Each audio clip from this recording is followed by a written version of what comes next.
Are you old enough to remember the emotional story about Iraqi soldiers stealing babies from incubators in a Kuwaiti hospital back in 1991? A Kuwaiti teenager introduced as Nayira said she had seen Iraqi soldiers take 312 infants out of their incubators and put them on the cold floor to die. Well, this story made headlines around the world and was repeated by political leaders, especially by U.S. President George H.W. Bush, who wanted to go to war against Iraq. Or perhaps you may remember the weapons of mass destruction, WMDs, that Iraq allegedly had. In February 2003, then U.S. Secretary of State Colin Powell, addressing the United Nations, claimed that Saddam Hussein was producing weapons of mass destruction. What we're giving you are facts and conclusions based on solid intelligence, Powell told the Security Council. And his address helped to win over the UN to wage war on Iraq in 2003. There's just one major problem with each of these stories, and that neither was true. But nevertheless, being false didn't stop these claims from causing havoc and destroying the lives of millions of people. Well, these are examples of what some may call an art, the art of propaganda. On this program, we will look at how propaganda was fine-tuned during World War I and why that matters to us today. Hello and welcome to Hidden Files. I'm Marzieh Hashemi. Over 100 years ago, in 1914, World War I broke out in Europe.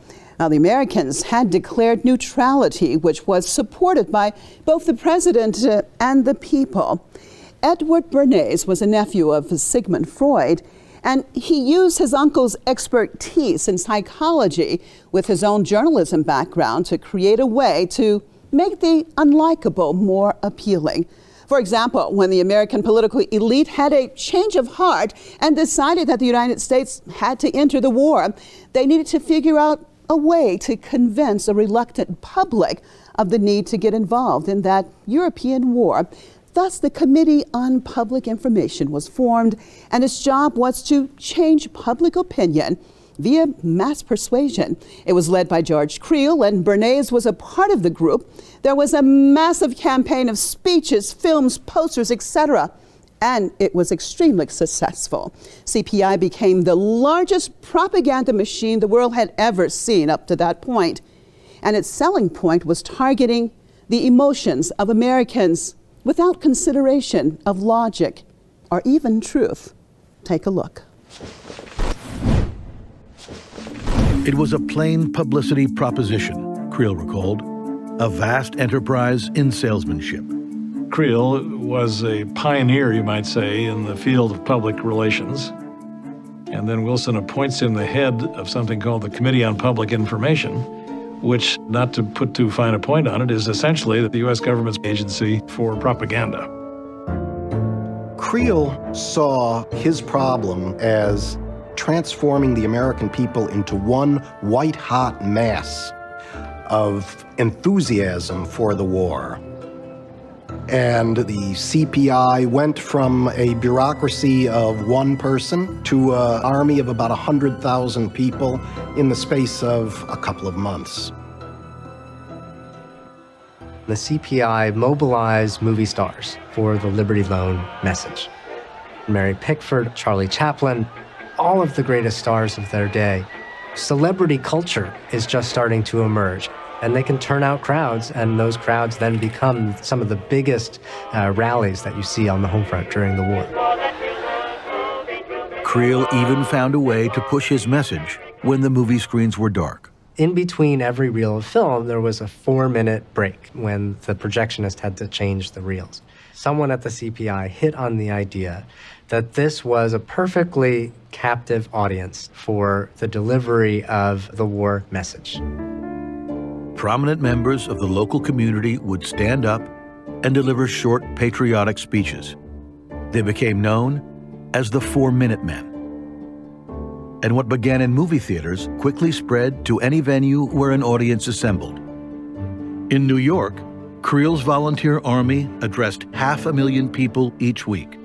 10 men gave talks in Yiddish, 7 in Italian. President Wilson himself gave a 4-minute speech.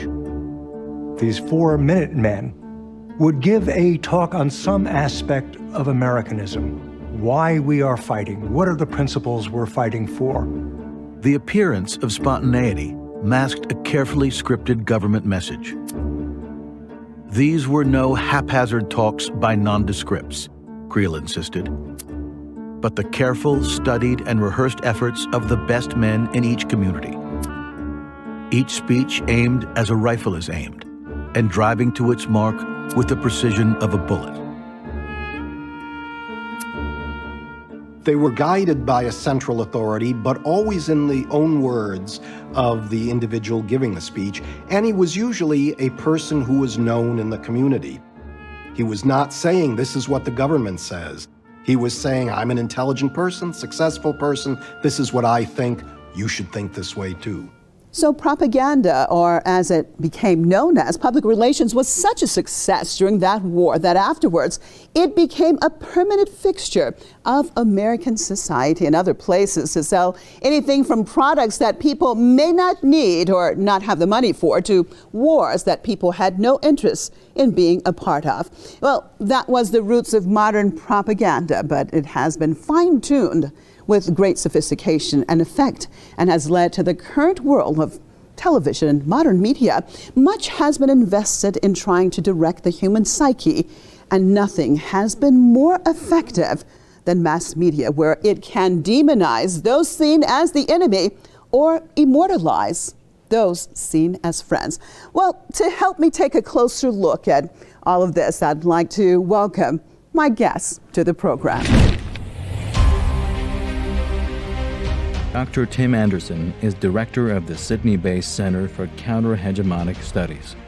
He worked as a lecturer and senior lecturer at Australian universities for more than 30 years, teaching, researching, and publishing on human rights in development, customary land in Melanesia, small farming and food security, health systems and infectious disease, Cuban medical internationalism, self-determination in development, independent regional integration, and resistance to the wars of the 21st century. His most recent books are Land and Livelihoods in Papua New Guinea, 2015, The Dirty War on Syria, 2016, now published in 10 languages, Countering War on Propaganda of the Dirty War on Syria, 2017, Axis of Resistance Towards an Independent Middle East, 2019, and The Pandemic and the Independent Countries, 2020. Welcome to the program, Tim. I want to look at the concept of propaganda. I mean, the way it was used in the past, and also if we look at how it's used today.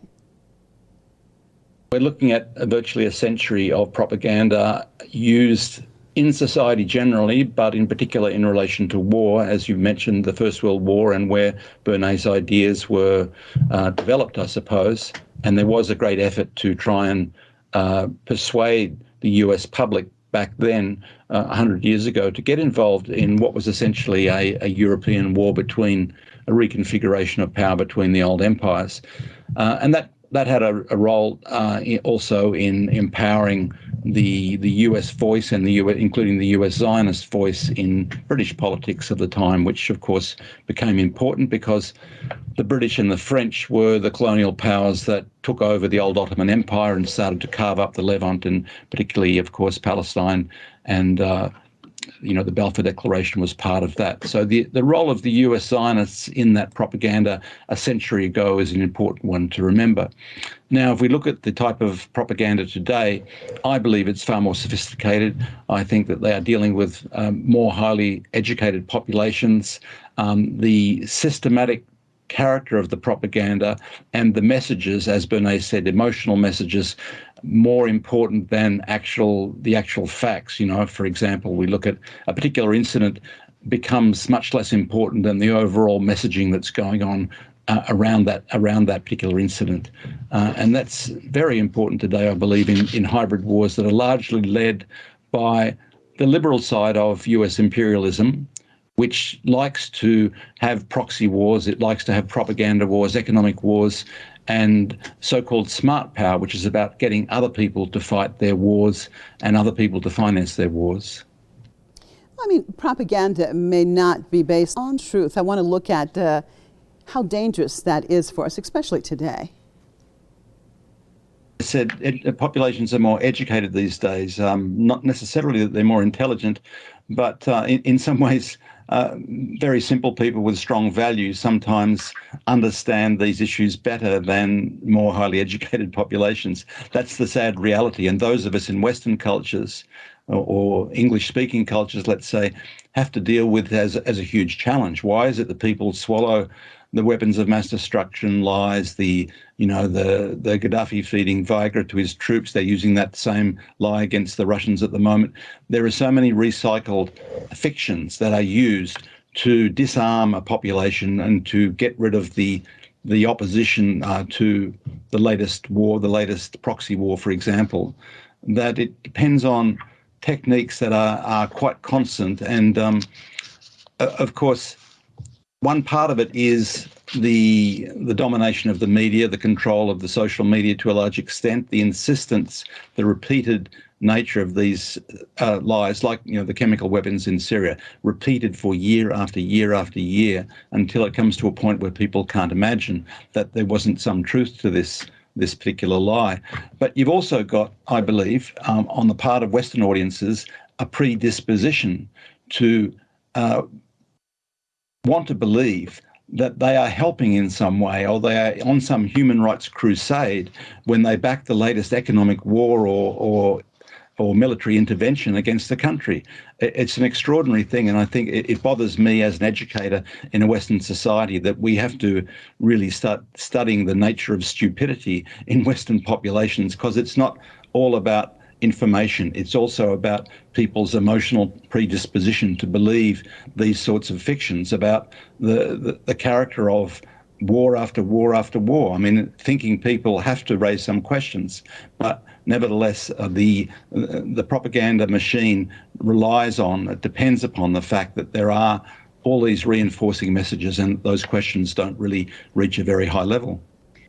Well, another part of propaganda is demonizing the other and controlling information. For example, on certain platforms right now, we see how Press TV or RT are labeled as state-controlled media, but when it comes to VOA or BBC that are government funded, that is not the case. So already from the beginning, when someone looks at these alternative pages or networks, they'll be met with negative feelings or perspective. I mean, your take on all of this? They put those tags in an extremely partisan way. Voice of America, of course, is completely funded by the US government, but same with the BBC. But they claim there's some difference between the BBC and Press TV, for example, in character. Of course, there isn't. I mean, there's other important mechanisms which you will find fairly readily through experimentation. The search engines, for example, if you search human rights and Iran, for example, you're going to find a huge number of sources from the US and from Britain and from their embedded NGOs, Human Rights Watch and Amnesty International and so on. But if it's Iran talking about human rights, you'll have to look very carefully to find that those references. The same with China. If you want to find China's report on human rights in the US and you search China, human rights US, you will find everything about the US saying human rights in China, and you'll look very hard to try and find what China is saying about human rights in the US. So there are a number of mechanisms there that are at play to deliberately curtail the flow of information, to prevent people from accessing a range of information and channeling it down to repetition of the same sources. So, I mean, when there are so many controls put in place, what is key in order to discern truth from fiction in this massive world of propaganda?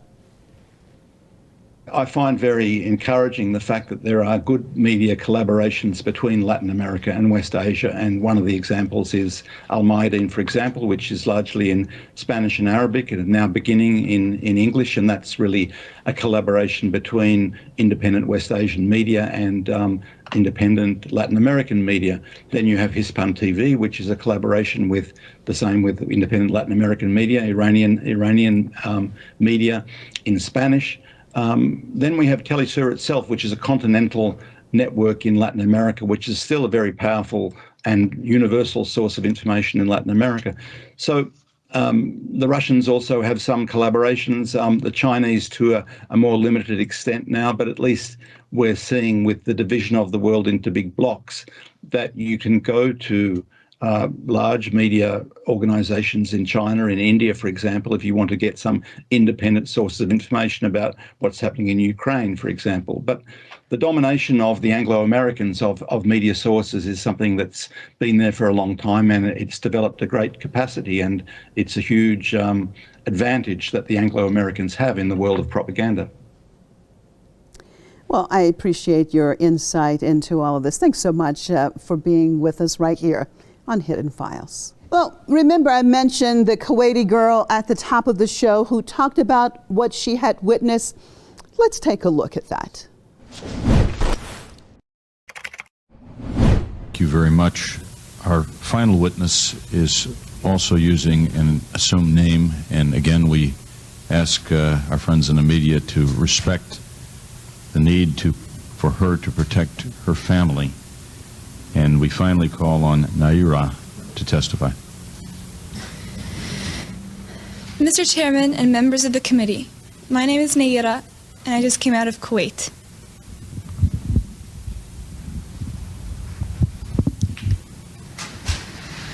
My mother and I were in Kuwait on August 2nd for a peaceful summer holiday. My older sister had a baby on July 29th, and we wanted to spend some time in Kuwait with her. I only pray that none of my 10th grade classmates had a summer vacation like I did. I may have wished sometime that I could be an adult, that I could grow up quickly.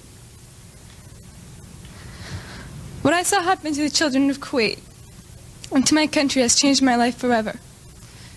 It has changed the life of all Kuwaitis, young and old. We are children no more.